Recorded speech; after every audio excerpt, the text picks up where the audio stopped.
Hello students, welcome to your own YouTube channel physics arena. और आज हम last lecture को कंटिन्यू करेंगे। लास्ट लेक्चर में हमने डिस्कस किया था कि एसी जनरेटर क्या होता है और एसी करंट किस तरह से फ्लो करता है, उसका वेरिएशन स्टडी किया था, ग्राफ स्टडी किया था। उसके साथ में ही हमने ये भी पढ़ा था कि वोल्टेज या करंट का वैल्यू लगातार बदलता रहता है, इस वजह से हमें उसका इफ़ेक्टिव वैल्यू जानने की ज़रूरत पड़ी थी। तो हमने उसके इफ़ेक्टिव वैल्यू को कैलकुलेट भी करा। तो इसी तरह से आज हम इसके ऊपर कुछ प्रॉब्लम्स को चेक करते हैं। तो देखिए, एक प्रॉब्लम है हमारे सामने। The electric mains in a house are marked to 20 volt 50 hertz. Write down the equation for instantaneous voltage. तो देखिए, हमारे घर में जो इलेक्ट्रिक मेन्स आती हैं वो है 220 वोल्ट की और उसका फ्रीक्वेंसी कितना है, 50 हर्ट्ज है। बिल्कुल सही लिखा हुआ है, एक्चुअल में भी इतना ही होता है।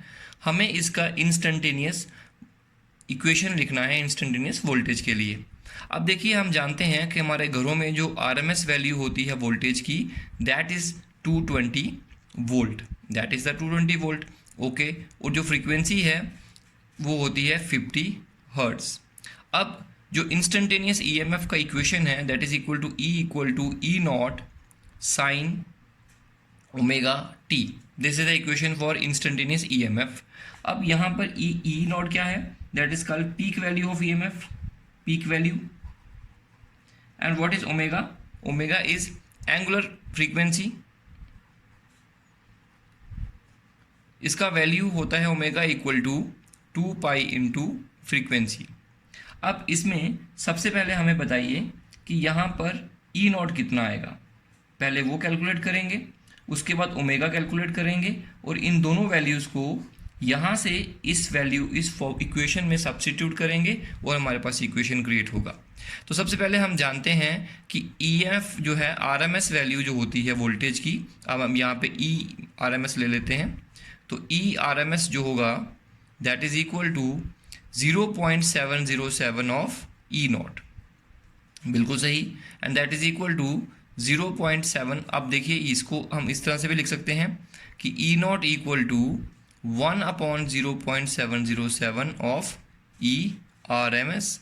And that is equal to E R M S कितना है, 220 volt divided by 0.707, and that is equal to 311 volt. तो पीक वैल्यू हमारे पास जो बनी, दैट इज़ 311 वोल्ट। इसी तरह से हम ओमेगा भी निकाल सकते हैं। तो ओमेगा कितना आएगा, 2 पाई इंटू फ्रीक्वेंसी, और फ्रीक्वेंसी कितनी है, 50। That is omega equal to 100 pi. तो देयरफॉर यहीं से ईएमएफ कितना आएगा इंस्टेंटेनियस वाला, that is E nought 311 into sine omega 100 pi होता है इंटू टी। या इसको ऐसे भी लिख सकते हैं, E equal to 311 into sine pi. Pi होता है 3.14। जब उसको मल्टीप्लाई करेंगे 100 से तो आएगा 314 टी। तो बच्चों, this is the required equation. तो इस तरह से हम इस इक्वेशन को बना सकते हैं। तो चलिए बच्चों, अगला प्रॉब्लम देखते हैं। The instantaneous current from N AC source is this. हमारे पास यहाँ पर एक करंट दिया हुआ है, उसके instantaneous value that is equal to 5 into sine 314 into t. That is the instantaneous current. हमें कैलकुलेट करना है कि आरएमएस वैल्यू क्या होगा इस करंट का। बच्चों, जो भी कैलकुलेट करना है पहले तो उसका फॉर्मूला लिखिए। तो आई आर एम एस हम जानते हैं, that is equal to 1/√2 times I nought. बिल्कुल सही। तो अगर हमें आई नॉट पता लग जाए तो हम यहाँ से आई आर एम एस निकाल सकते हैं।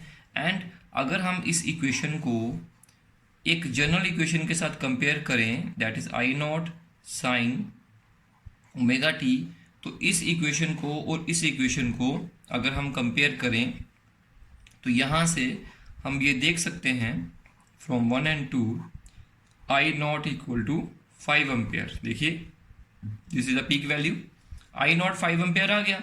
अब इसको यहाँ पे सब्स्टिट्यूट करिए तो I R M S equal to 1/√2 multiply 5। That is 1/√2 होता है 0.707 multiply 5, and that comes out to be 3.54 ampere. तो this is the value of current RMS current. तो दिस इज द रिजल्ट। तो चलिए बच्चों, इसके बाद देखते हैं कि मीन वैल्यू ऑफ AC क्या होता है। जैसे हमने RMS वैल्यू कैलकुलेट करा, उसी तरह से मीन वैल्यू भी देखी जा सकती है। मतलब एक तरह से आप ये कह सकते हो कि AC करंट का एवरेज वैल्यू कैलकुलेट करना है। लेकिन एवरेज वैल्यू कैलकुलेट कैसे करेंगे, उसका डेफिनेशन क्या है? तो देखिए, मान लीजिए हमारे पास में एक सर्किट है या एक वायर है कोई, दैट इज AB, एक रेजिस्टेंस है, और इसमें से आप जब AC को पास करेंगे फॉर इट्स हाफ साइकिल, देखिएगा दिस इज हाफ साइकिल, ये कंप्लीट साइकिल बताया मैंने, ये पूरा AC का मतलब इतने समय के लिए करंट आगे जाएगा और इतने समय के लिए करंट बैक वापस आएगा। तो कहते हैं mean value of AC is that value of DC which sends same charge in a circuit in the same time as is sent by AC in its half cycle। तो मान लीजिए जब आप इसमें AC पास करते हैं सिर्फ हाफ साइकिल के लिए, मतलब सिर्फ चार्ज आगे को जाएगा वापस नहीं आएगा। तो जब AC पास करेंगे उसमें चार्ज आगे बढ़ेगा, चार्जेस बिल्कुल आगे बढ़ेंगे। तो जितना चार्ज उसने आगे बढ़ाया, लेट इट बी Q। और अगर हम पूरे साइकिल पे बात करें तो वो चार्ज आगे जाकर वापस भी आ जाएगा। अब मान लीजिए Q चार्ज इतने टाइम में हाफ साइकिल के दौरान आगे गया। अब हम कितनी वैल्यू का DC इसमें से पास करवाएं कि वो उतना ही चार्ज सेंड करे जितना चार्ज इस AC ने किया है। उतनी DC की वैल्यू को कहते हैं मीन वैल्यू ऑफ AC। तो AC का मीन वैल्यू क्या होगा? It is that value of DC which send same amount of charge as is send by this AC during its half cycle. क्योंकि अगर फुल साइकिल में देखा गया तो फुल साइकिल में क्या होगा कि पहले चार्ज आगे जाएगा और फिर वापस आ जाएगा, क्योंकि आपको पता चार्ज ऑसिलेट करता है। तो जब चार्ज आगे गया और फिर वापस आ गया, चार्ज आगे गया वापस आ गया, तो बताइए कितनी वैल्यू का DC भेजेंगे कि जीरो चार्ज ट्रांसफर हो? तो कहेंगे जीरो। तो मीन वैल्यू ऑफ AC हम लिख सकते हैं, mean value of AC over a complete cycle is zero.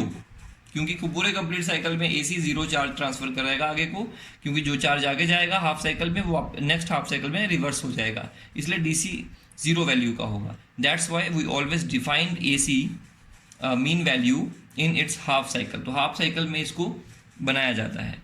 तो जैसे हमने RMS वैल्यू को हीट के कॉन्सेप्ट से डिफाइन किया था, इसको हम चार्ज के कॉन्सेप्ट से डिफाइन करेंगे कि वो वैल्यू DC की जो सेम चार्ज उतना ही चार्ज सेंड करेगी जितना इस AC ने अपने हाफ साइकिल में किया था, वो through the same resistance through the same circuit, उसे हम कहेंगे उसकी मीन वैल्यू।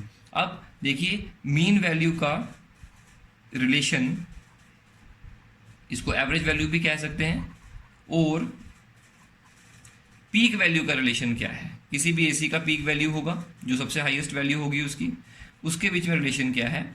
जैसे हमने RMS के लिए पढ़ा था उसी तरह से इसका भी पढ़ेंगे। तो इसको लिखेंगे IM, mean value is equal to, इसका जो फॉर्मूला रहेगा दैट विल बी 2/पाई into I0। I0 is what? Peak value. तो RMS वैल्यू का रिलेशन क्या था? That was RMS equal to 1/√2 I0, और यहाँ पे क्या होगा? 2/पाई। इसको जब आप कैलकुलेट करेंगे तो IM इक्वल टू 2/पाई, that comes out to be 0.637 I0। आप इसको ऐसे भी लिख सकते हैं कि AC का जो मीन वैल्यू होता है वो 63.7% होता है पीक वैल्यू का।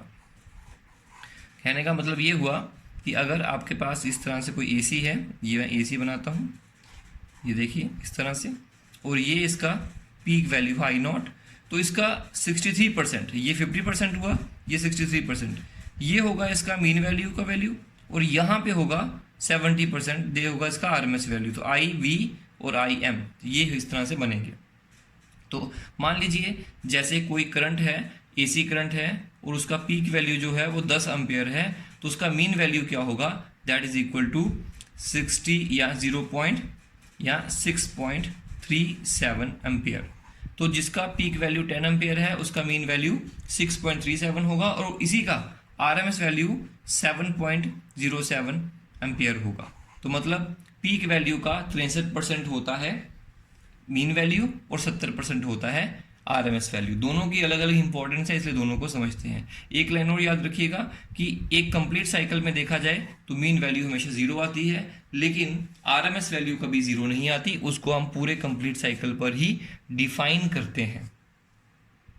तो चलिए इसके बाद एक प्रॉब्लम और देखते हैं, that is equation of N AC in a circuit is given by, एक एसी करंट है, उसका इक्वेशन जो है वो है 50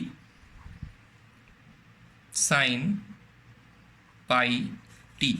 ये किसका इक्वेशन है? इसमें सबसे पहले हमें कैलकुलेट करना है फ्रीक्वेंसी इस एसी का कितना है, मीन वैल्यू कितना है, आरएमएस वैल्यू कितना है और करंट कितना है इंस्टेंटेनियस इतने टाइम पर।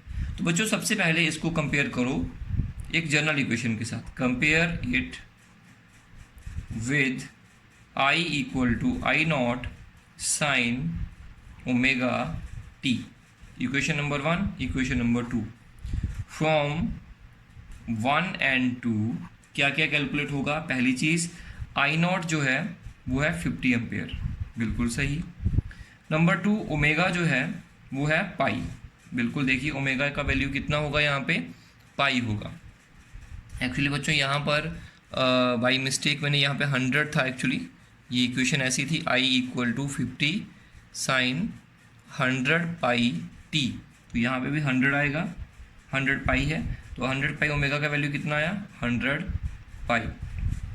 यह अब आप जानते हैं कि यहाँ से अगर हमने फ्रीक्वेंसी निकालनी हो तो ये होती है 2 pi nu equal to F equal to 100 pi, that comes out to be, देखिए पाई और पाई कैंसिल हो गए, 2f इक्वल टू 100 तो f इक्वल टू 50 हर्ट्ज। तो फ्रीक्वेंसी तो हमने कैलकुलेट कर ली, मतलब जो पहला पार्ट है वो हमारा हो गया। अब उसके बाद सेकंड पार्ट क्या है? सेकंड पार्ट है हमने निकालनी है मीन वैल्यू ऑफ एसी। तो मीन वैल्यू हाफ साइकिल पे निकलती है हमेशा, तो कितना आएगा, आई एम इक्वल टू, मैंने अभी बताया था आपको 0.637 ऑफ आई नॉट, तो I M equal to 0.637 multiply I nought, peak value कितना है, दैट इज 50। तो अगर ये 50 है तो इसका जो आंसर आएगा दैट इज 31.8 एम्पेयर, ये आ गया। इसी तरह से नंबर 3 जो हम कैलकुलेट करेंगे वो है हमारे पास आरएमएस वैल्यू। तो आरएमएस वैल्यू ऑफ एसी कैसे निकालेंगे वो भी देख लेते हैं। एसी का I R M S equal to 0.707 of I nought, that is I R M S equal to 0.707 of I nought. I nought कितना है पीक वैल्यू, दैट इज 50। अभी हमने देखा यहाँ पे, तो 50 को मल्टीप्लाई करें तो this comes out to be 35.35 ampere. तो आई आर एम एस भी हमारे पास कैलकुलेट हो गया। इसी के साथ में हम नेक्स्ट जो है वो निकालेंगे इंस्टेंटेनियस करंट। तो नंबर 4 जो है उन्होंने पूछा एक पर्टिकुलर टाइम के ऊपर करंट कितना है, तो that is I equal to 50 into sine 100 pi into t. तो बच्चों यहाँ पे क्या करेंगे हम लोग, ये इंस्टेंटेनियस करंट इसी तरह से निकाला जाता है, यही तो है इंस्टेंटेनियस करंट। तो 50 का वैल्यू हम जानते हैं, इंटू साइन ऑलरेडी पता है, और यहाँ पे लिखा है 100 पाई मल्टीप्लाई टी, टाइम कितना है, दैट इज़ 1/300, दैट इज़ 1/300। तो ये 2 0 कट गए, ये आएगा 50 into sine of pi by 3 and that is sine 60 degree and sine 60 degree equal to √3/2। तो 50 मल्टीप्लाई √3/2 दैट इज 25 मल्टीप्लाई, इसको कैंसिल कर सकते हैं 25 से, √3 होता है 1.73 and that comes out to be 43.3 ampere. This is the instantaneous current. तो instantaneous current निकालना हो तो ये निकालना है, बाकी इसमें से कुछ भी कैलकुलेट किया जा सकता है। This is a complete question जिसमें हमने हर एक वैल्यू कैलकुलेट कर ली है। इस चैनल को सब्सक्राइब करना मत भूलिएगा और साथ में इस वीडियो को लाइक भी ज़रूर करिएगा। अगले लेक्चर में हम लोग डिस्कस करेंगे कि फेजर डायग्राम क्या होती है, फेजर क्या है, और साथ में एसी के जो सर्किट्स हैं उनके बारे में हम स्टडी करेंगे।